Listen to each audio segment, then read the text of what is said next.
They told me I wouldn't live past 80. I still remember the doctor's face, kind but firm, as he looked down at my chart and shook his head. "Your heart's too weak," he said. "You need to slow down." That was over 20 years ago.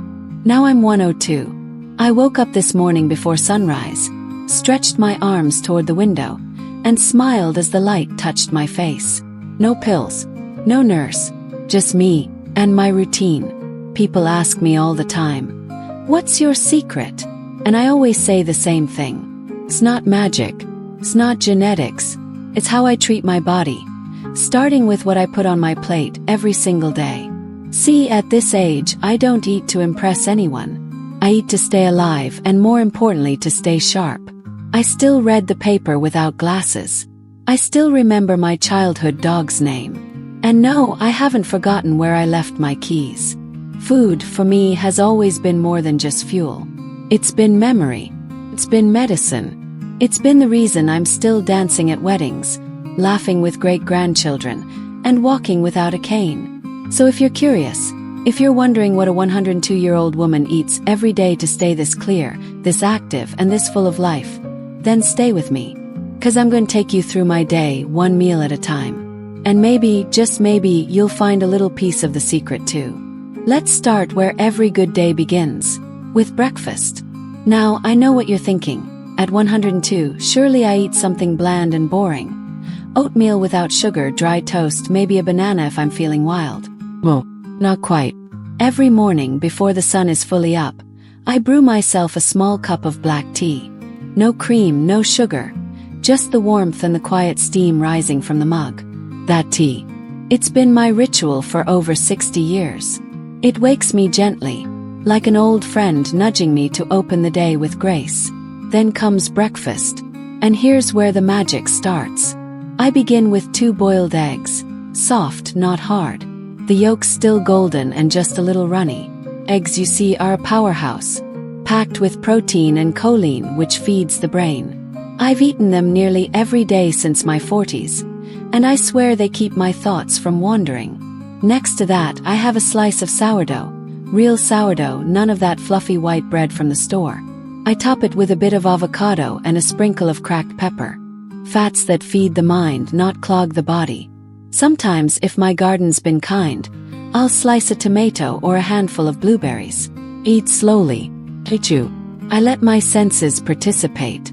Because breakfast isn't just about nutrients. It's the tone setter. A quiet conversation between you and your body, asking, "How do you want to feel today?" And I always answer, "Alive." After breakfast, the house settles into its quiet rhythm. The kettle is washed. The dishes are set to dry. And the sun begins to stretch across my kitchen window like a lazy cat finding its warm spot. That's when I do something most people overlook these days. I listen to silence. You might be surprised. No background TV. No radio chatter. No scrolling through a glowing screen. Just me, sitting near the window, holding a warm towel over my lap, and listening. But this is not idleness. It's a kind of mental tuning. I call it my second meal of the day. Only this one is for my mind. In that stillness, I do a memory exercise I created decades ago. I go through every name of the children I used to teach. I taught for 42 years. Hundreds of names. And every morning I try to recall a different set. First names, last names, a memory attached. Sometimes I smile. Sometimes I cry. Why do I do this? Because the brain, like the body, needs small, consistent challenges. It's not about solving a crossword puzzle once a week. It's about asking your memory to stay alive daily. I also have a game with myself. I pick an object in the room and try to remember the last 5 times I used it. When was the last time I opened that drawer? What did I put in that box? When did I last wear that blue sweater? These aren't grand tasks, but they force my brain to walk, even when my legs feel stiff. They sharpen me. And then, of course, comes my mid-morning snack, a tradition I borrowed from my mother, who lived to be 97. Simple. 1 small apple, Granny Smith if I can get it, and a teaspoon of natural peanut butter. Not the sugary kind from the big stores. Just roasted peanuts, ground down into butter. A little grainy, a little bitter, perfectly satisfying. The apple gives me fiber and crunch, and the peanut butter provides just enough protein and healthy fat to hold me until lunch. But more than that, it gives me something to look forward to. Small joy. A rhythm. You see, aging isn't about avoiding decline. It's about building rituals that protect your spark. And here's the part one rarely admit. Sometimes, during that mid-morning moment, I feel lonely. Most of the people I grew up with are gone. The phone doesn't ring like it used to. My hands sometimes ache. My hearing fades. But I've learned something in those silences. Loneliness doesn't have to make you bitter. Can make you wise. Because that stillness. It gives you time to notice the small things. A bird tapping at your window, the way the peanut butter sticks to the roof of your mouth, the way a memory rises and then slips away like steam from your teacup. And I believe truly those moments are nutrients too. Just not the kind you buy in a bottle. So if you're watching this and you feel a little alone today, don't rush to fill the silence. Sit in it. Feed your mind something real. Ask your memory to come sit with you. And if it doesn't, that's okay too. Because learning to enjoy your own company is one of the most powerful tools for long life. By noon, my body sends a familiar whisper, gentle but unmistakable. It says, it's time. Time to fuel the second half of the day. Time to honor this body that's carried me through wars, through heartbreaks, through dances under the moonlight and tears behind closed doors. Lunchtime is not just a meal. It's a ceremony. And like all sacred things, it begins with gratitude. I sit by the same wooden table I've used for over 50 years, the sunlight now falling squarely across its worn surface. Before I touch a bite, I pause, not to pray in the religious sense, but to recognize the gift in front of me. Because when you've lived through food shortages, ration cards, and weeks of potatoes and onions, a colorful plate becomes a miracle. So what do I eat? Always a source of plant-based protein. Half a cup of lentils, chickpeas, or black beans, slow-cooked with garlic, turmeric, and a pinch of cumin.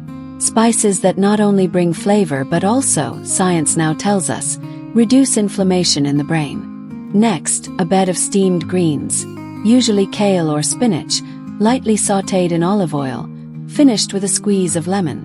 They say leafy greens are the fuel of mental clarity, and I believe it. Not just because studies say so, but because I feel it. My thoughts feel brighter after eating them. Less fog, more light. Then something fermented, just a spoonful. Homemade sauerkraut or plain yogurt with a touch of honey.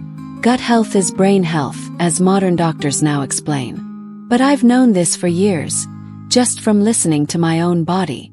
And finally, something colorful.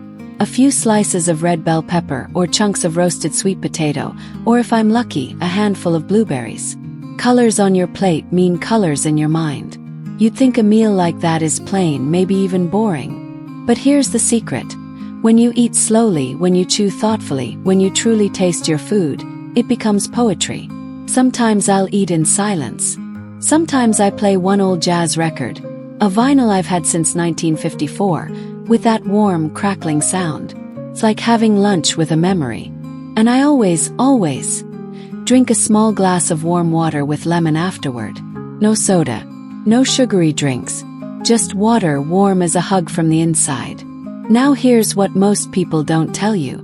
The way you eat says a lot about the way you live. Fast food, fast thinking, distracted meals, distracted minds, but mindful eating. That's a daily meditation. Some days I eat alone. Most days, really. But I never feel lonely at that table. Because every part of that lunch is something I chose. Something I prepared. Something that fuels more than just my body. It fuels my sense of agency, my independence, my joy. And that matters. When you're 102, joy has to come from within. Especially when the room is quiet and no one else is around. So if you're watching this, wondering what to eat to live a long life, I'll tell you. Don't just feed your body. Feed your soul.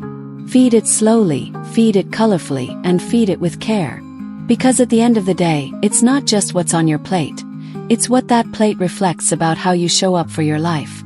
Afternoons used to be my busiest hours. When the kids would come home, when the phone would ring, when life was loud.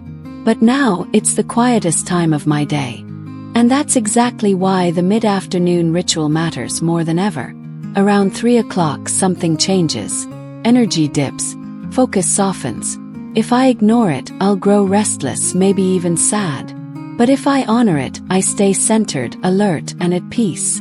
So I make a cup of warm herbal tea. Usually chamomile, ginger, or mint. Something that soothes rather than stimulates. I use a ceramic mug that fits perfectly in my hand. A small comfort that feels like a friend. Then comes a small snack. Not just any snack, something light but purposeful.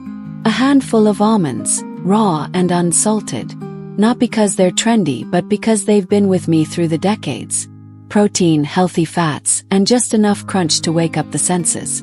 Sometimes I'll pair it with half an apple, thinly sliced, sprinkled with cinnamon. I read once that cinnamon helps with memory. I don't know if that's true, but it certainly helps me remember to smile. And occasionally, if I feel I need a lift, a square of dark chocolate, at least 70% cocoa. It's not about indulgence. It's about pleasure in moderation. Joy in small doses is medicine too. But here's where it gets interesting. This snack is never eaten in front of a screen. Never while scrolling. Never while pacing the hallway. Instead, I sit by the window.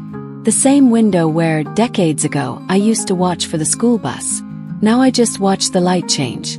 I listen to birds. Breathe. This stillness, this pause. It's not empty. It's full. Full of presence. Full of reconnection. With myself. With the world beyond my walls. With the rhythm of time, which no longer races, but sways gently. You see, growing old doesn't mean losing your sharpness. But it does mean learning how to preserve your clarity, not just through food, but through the way you experience it. This mid-afternoon moment. It's not about eating to survive. It's about eating to remember who you are. And when people ask me how I've kept my mind intact all these years, I say this.